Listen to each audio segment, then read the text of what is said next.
আসসালামু আলাইকুম। আমার নতুন একটি ভিডিওতে সকলকে স্বাগতম জানাচ্ছি। আজকে আমরা খেতে যাব নতুন যে ফসল আমরা উৎপাদন করব, সেই ফসলের বীজতলা তৈরি করার জন্য।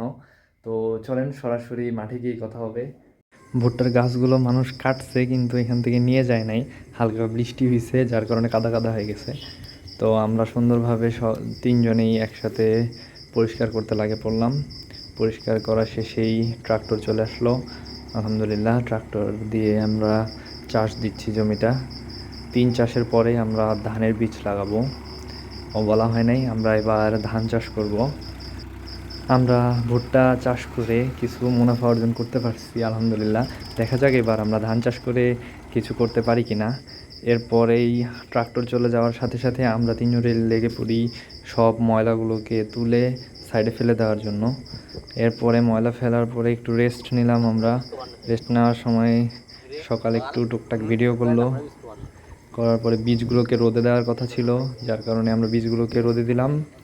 রোদে দেওয়ার পরে আমরা একটু রেস্ট নিচ্ছি আর হালকা নাস্তা করে নিচ্ছি। নাস্তা করার পরে আমরা চলে যাব আবার খেতে। ক্ষেতের পাশে আমরা নদীর ধারে বসে নাস্তা করতেছি। পরিবেশটা অনেক সুন্দর এখানকার। নাস্তা করে আমরা আবার চলে আসলাম আমাদের বীজতলায়। আসার পরে আমাদের জমি এখন সম্পূর্ণভাবে প্রস্তুত।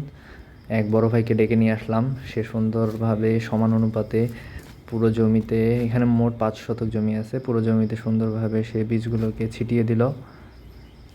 তো আজকের মতো আমাদের কাজ এখানেই শেষ। আসসালামু আলাইকুম।